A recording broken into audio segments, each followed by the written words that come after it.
Another week, another deep dive into the economy. This week promises insights into the health of the housing market.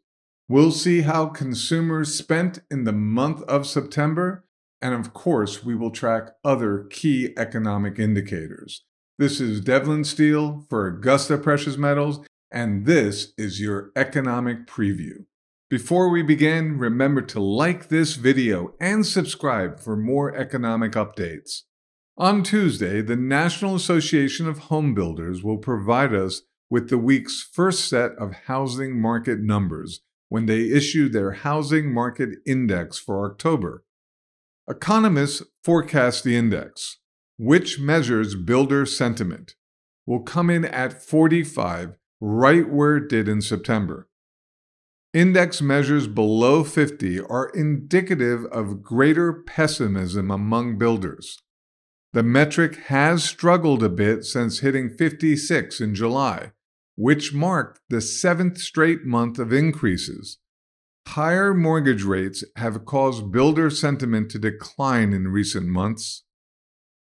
On Wednesday, it will be Uncle Sam's turn to provide an update on the housing market when the Census Bureau tells us about housing starts for September. It's projected that 1.38 million privately owned units were started on a seasonally adjusted annual basis last month. That would be about 100,000 more and roughly 8% higher than the number started in August. On Thursday, the National Association of Realtors will round out the housing market data for the week with the September numbers for sales of existing homes. Economists forecast that 3.9 million units were sold last month on a seasonally adjusted annual basis.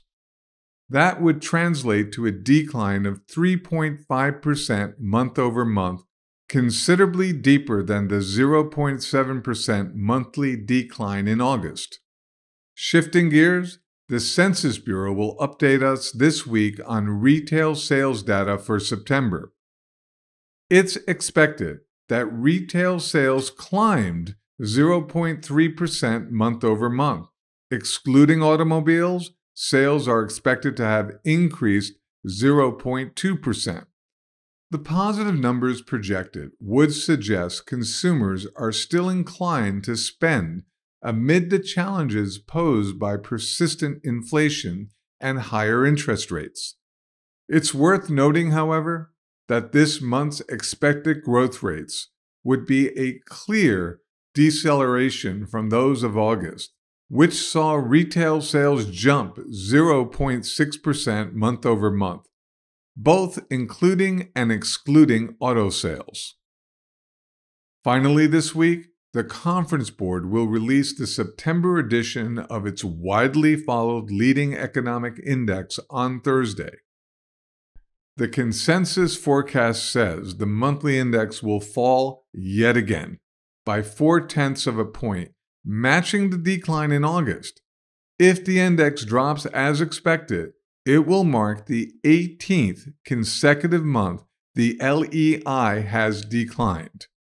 This is shaping up to be an eventful week in the economy.